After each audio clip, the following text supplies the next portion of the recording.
CNN acaba de noticiar que sim, de fato, foi a Ucrânia a responsável pelos ataques que aconteceram à Rússia na região de Crimeia, na região do Mar Negro. Inclusive, o Putin trocou a chefia que cuida da segurança da parte militar do Mar Negro, região de bastante preocupação para os russos. Tivemos a notícia também que a OTAN ela vai garantir a segurança de Kosovo com seus cerca de 4.000 soldados, enquanto a Sérvia garante o território pertence à Sérvia e pode ser que se inicie um novo ataque aqui para o final do mês. A China envia tropas, convenhamos, até com uma certa surpresa, para a Rússia e realiza exercícios militares com outros países, tais como Índia, Bielorrússia e Tadiquistão. O que está rolando ali na região? Notícias também relacionadas à Coreia do Norte, que realizou hoje disparo de 2 mísseis de cruzeiro, lembrando que Estados Unidos e Coreia do Sul prometeram fazer exercícios militares com dezenas de milhares de militares ali na região, tá? E os Estados Unidos, inclusive, também acabou de fazer testes com mísseis que têm sim capacidade nuclear. A região do Pacífico está extremamente tensa, vou falar um pouco mais sobre isso no vídeo. E também o Biden que cria uma lei anti-inflação. 430 bilhões de dólares para combater as mudanças climáticas e o processo inflacionário. Para finalizar, hoje o vídeo é bastante longo, tá? Mas bem importante. Cuba abre um pouco mais a sua economia e pela primeira vez, desde o início da Revolução Cubana, claro, vai aceitar investimentos estrangeiros de países que não sejam países do eixo socialista do mundo. Tá acabando o socialismo na ilha? Se vocês querem discutir um pouco mais sobre esses assuntos, e muito mais também sobre geografia, geopolítica, atualidades, política, polêmicas, enfim. Tudo para você se manter sempre bem atualizado. Já se inscreve no canal, deixa seu like, compartilha esse vídeo, que eu, professor Ricardo, conto muito com a sua ajuda. Beleza? Para quem já sabe, né? Ou quem não sabe. Meu número, galera, eu sou candidato a deputado estadual por São Paulo, 23-333-23-3333, opa, 12 e 43. Se você quiser saber mais das minhas propostas, me siga lá no Instagram para mais críticas, sugestões, enfim, tamo junto, tá bom? Então bora lá pro vídeo, pessoal. É o seguinte, ó. Bom, a primeira notícia importante está relacionada à Rússia, que trocou toda a parte de chefia da parte militar do Mar Negro. Por quê? A região do Mar Negro ela é extremamente estratégica, tem o porto de Sevastopol, a região da Crimeia, que é um entreposto comercial bem importante, é uma área turística, é um entreposto militar, e a Rússia ela teve sucessivas derrotas na região. Por exemplo, não dá para esquecer que a Rússia perdeu o seu cruzador símbolo, conhecido como Moskva, né? O Moskva, que era um cruzador atacado ali pelos ucranianos, foi derrotado, segundo a Rússia, por um acidente, mas existem graves denúncias, né, praticamente concluídas, que na verdade é a Ucrânia que foi responsável por esses ataques. Semana passada, a gente teve mais uma vez algumas explosões aconteceram em bases militares russas na região. A Rússia não garantiu que foi algo da Ucrânia, tudo tal, e a Ucrânia também não garantiu, mas agora aconteceu ontem mais um ataque na posição da Crimeia. E hoje a CNN está divulgando que sim, a Ucrânia foi a responsável por esses ataques, finalmente assumiu a autoria. A gente está falando de uma mudança de rota no conflito. Da Ucrânia que agora está partindo para cima da Rússia, provando que pode sim atingir pontos longe das suas bases militares, seja com o sistema HIMARS de mísseis de longo alcance, seja, por exemplo, com algum tipo de sabotagem, como possivelmente aconteceu na questão dessas duas explosões, mas está atacando o território da Rússia. Qual vai ser a resposta que o Putin vai dar para a Ucrânia e principalmente para o mundo? De novo, geopolítica é o mundo das imagens. Ainda mais a Rússia, que sempre se garantiu no chamado hard power. Beleza? A OTAN afirma que vai sim mandar tropas e que vai sim defender o território de Kosovo na região da Sérvia. Para quem não sabe o que eu estou falando, a gente teve ali na região da Península Balcânica, a antiga Iugoslávia, formada por um mosaico étnico extremamente complexo. Pós-década de 80, quando o Marechal Tito, que morava na Iugoslávia, né, ele veio a falecer, causou um conflito regional, e aí 10 anos depois da morte em 80, né, na década de 90, aí, começa a separação, Eslovênia, Macedônia, Bósnia, Croácia, etc., começa a separar. Uma série de separações extremamente conflituosas. Da Bósnia, uma guerra de 92 a 95, e o Slobodan Milošević, que era então líder da Sérvia, ele foi bastante até violento, condenado por crimes de guerra. A OTAN participou para tentar tirar o cara do poder, foi condenado pela Corte Internacional de Haia, né? Enfim, uma série de problemáticas ali. Kosovo foi uma das regiões que anunciou a independência numa guerra que durou de 98 até 99, e aí em 2008 ele conseguiu de fato a sua independência. não é reconhecido por uma série de países. O Brasil, por exemplo, não reconhece Kosovo como independente, tá? Mas Kosovo hoje tem cerca de 4 mil tropas da OTAN. E a Sérvia, lembrando, hoje o Vučić, que é a atual liderança, é um grande aliado da Rússia. Cada vez mais, aliado ali dos russos, tá? O que recentemente aconteceu é que Kosovo pediu para que os sérvios que fossem entrar no país apresentassem uma documentação especial emitida por Kosovo, inclusive parte da placa do carro. Só que a Sérvia discorda dessa posição porque não reconhece Kosovo como um território independente. E os sérvios falaram, poxa, se eu precisar de uma autorização, a gente vai começar a manifestar. Aí a Sérvia começou a ver com maus olhos essa manifestação e quis partir para cima de Kosovo. Ou seja, reacendeu um conflito que data desde o período do fim da Iugoslávia, da separação ali da região dos Balcãs. Tá?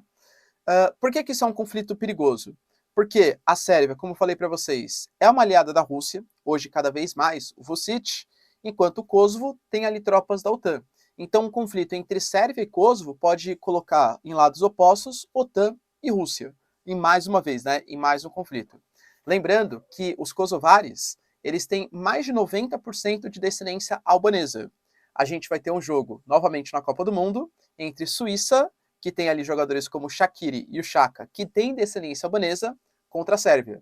Para quem lembra, na última Copa do Mundo, Shaqiri fez o gol e comemorou com o símbolo da Albânia. Será que vai rolar de novo isso aí agora? Vamos ver, hein? Copa do Mundo tá chegando e os sérvios não são muito bem quistos na região da Península Balcânica. A China, até com uma certa surpresa, tá? Não tinha planos anunciados para isso, pelo menos não divulgados pela comunidade internacional, mandou uma série de militares para fazer exercícios militares na Rússia. Dentre outros países, tá? A Índia, por exemplo, que não tem convergência com a China, também mandou militares. A gente tem o Tadiquistão mandando, Bielorrússia, óbvio, né, que ia mandar. E segundo a própria China, isso não tem nada a ver com o conflito envolvendo Rússia e Ucrânia. São exercícios militares comuns de acontecer. Lembrando que China e Rússia, eles firmaram um acordo sem precedentes no começo do ano, e a parceria entre Xi Jinping e Putin, ela já é de uma data até que relativamente antiga. Nesse momento, para vocês terem uma noção, uma das razões pelo qual a Rússia consegue colocar tantos militares ali próximos da Ucrânia e tal, é porque não precisa mais se preocupar com a fronteira com a China, pelo menos nesse momento. Rússia e China nem foram antigos aliados, nem sempre foram antigos aliados. Mas hoje o efetivo militar que a Rússia dispõe na área de fronteira com a China é tão pequena, pela confiança que tem com os chineses, pela parceria que tem com os chineses, que grande parte das tropas estão se deslocando para a região mais próxima do Báltico, né? A gente tem ali Letônia, Lituânia, Estônia, Finlândia, Suécia, que podem ingressar para a OTAN, a Ucrânia, que está num conflito também, né? Então, esses exercícios militares, claramente, embora a China não assuma, ele força uma posição, ele mostra uma posição de países que cada vez mais estão alinhados, inclusive militarmente, que é a China e Rússia. Preocupação para os Estados Unidos. E se não bastasse preocupação para os Estados Unidos nesse sentido, a Coreia do Norte ainda hoje lança 2 mísseis de cruzeiro em direção ao mar, em um momento em que a Coreia do Norte fez parcerias com a Rússia, inclusive pleiteou mandar militares para a Rússia, a parceria cada vez mais importante, é um grande aliado da China, e segundo o Pentágono, a inteligência dos Estados Unidos promete fazer exercícios militares nucleares, coisa que não acontece na Coreia do Norte desde 2017, tá? Isso dentro de um contexto em que os Estados Unidos, ele acabou também de realizar testes com mísseis com capacidade interbalística, né, que pode levar armamento nuclear, e pior, fez, junto com a Coreia do Sul e junto com o Japão, exercícios militares próximos do Havaí, exercícios militares, segundo os Estados Unidos, de defesa para um possível ataque da Coreia do Norte. Ou seja, além de todas as tensões, Taiwan, agora o Canadá, Justin Trudeau, falou que também vai fazer uma visita oficial a Taiwan. Então a gente tem conflito em Taiwan, tem conflito no Japão, tem conflito na Coreia do Sul, Coreia do Norte, realizando testes nucleares.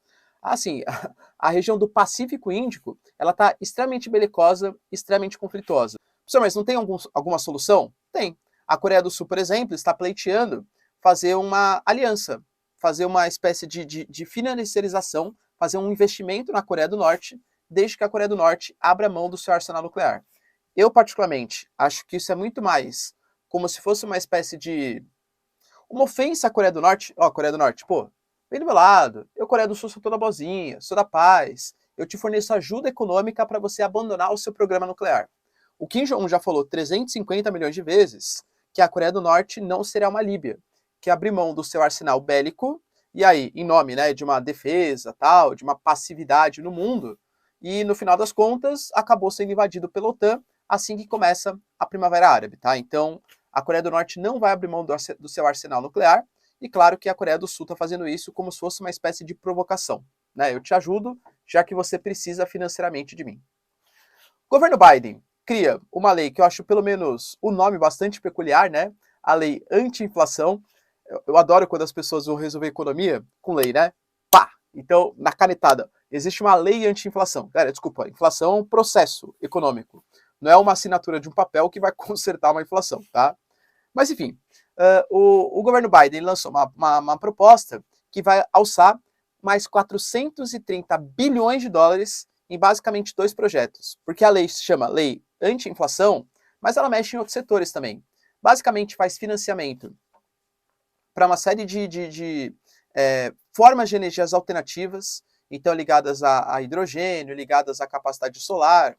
Isso é uma coisa que o governo Biden, ele voltou desde o início do seu governo, ele voltou para o Acordo de Paris, ele promete um Estados Unidos com carbono zero, saldo de carbono zero, né, até 2045, 2050, e agora fez mais um pacote, só esse pacote de 370 bilhões para combater as mudanças climáticas. Além disso, por que chama pacote anti-inflação se isso não tem nada a ver com inflação? Porque existem alguns problemas relacionados à inflação nos Estados Unidos. Está aumentando o preço dos produtos. E aí a gente tem principalmente uma inflação já anunciada nos medicamentos, que atinge principalmente a população mais idosa. O Partido Democrata vai lançar mão, pessoal, de uma grande quantidade de recursos para baixar o preço desses medicamentos, para subsidiar o preço desses medicamentos. Como eu sempre falo para vocês, é legal cortar imposto? É legal deixar o produto mais barato? Sensacional. Desde que isso não seja feito de maneira populista e sim com responsabilidade fiscal. Por quê? Se o Estado vai pagar a diferença para o medicamento ficar mais barato, da onde que vai sair esse dinheiro? O Estado não tem dinheiro. Quem tem dinheiro é o povo, que paga os impostos e que gera valor.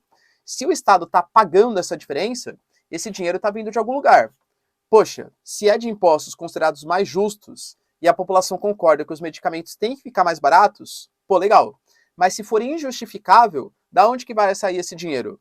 Ou de expansão da base monetária, que gera inflação, ou através de juros, que no final das contas também vai acabar gerando inflação, ou vai a partir da criação de novos impostos, que no final das contas é você perdendo poder de compra, ou seja, também é uma espécie de inflação, tá? Então, precisarem analisar com mais cuidado para saber da onde que vai sair esse dinheiro dessa lei anti-inflação. Mas juro para vocês que o nome já me preocupa. E para finalizar, Cuba. Cuba que passou por uma transformação bem importante, né? A gente tem desde 1959, quando tem o processo da Revolução Cubana, aí depois 62, a crise dos mísseis, tudo tal, Cuba governada pelo Fidel Castro, depois pelo Raul Castro.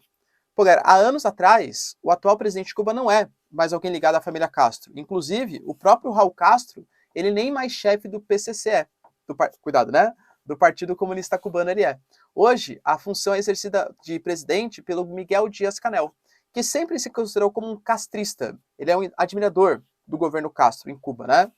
Só que crises econômicas, a pandemia, galera, reduziu bastante o número de turistas, que é uma principal forma também de ingresso de dólares em Cuba, falta de produtos básicos. Poxa, ano passado, a gente teve protestos gigantescos em Cuba que foram mostrados, a galera, nem todo mundo tem acesso à internet, mas alguns que tiveram, né, conseguiram colocar isso, por exemplo, nas redes, e chamou bastante atenção, população pedindo por saúde, pedindo por renda, faltava vacinas, por exemplo, em Cuba, e aparentemente o governo do Miguel Díaz-Canel, depois de ter feito algumas pequenas reformas, dado uma ajudinha para a iniciativa privada interna, agora muda novamente e permite a entrada de investimentos estrangeiros. Então, se você quiser vir com uma empresa atacadista ou uma empresa de varejo em Cuba, Cuba está financiando, está ajudando esse projeto.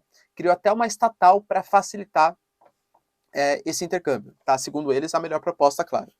A ideia de Cuba é que você aumente a oferta de produtos, aumente a oferta de investimentos estrangeiros para aumentar a circulação de dólares e suprir a demanda por alimentos de coisas básicas que estão faltando nesse momento à população cubana.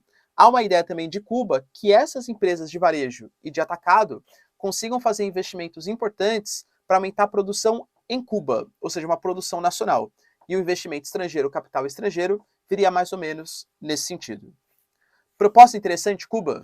Cuba está acabando com o seu socialismo? Aliás, o socialismo de Cuba, polêmica, fez bem ou mal para a ilha? Deixa aí nos comentários que eu quero saber sua opinião. No mais, pessoal, se vocês curtiram o vídeo, tamo junto, beijos, abraços e tchau, tchau.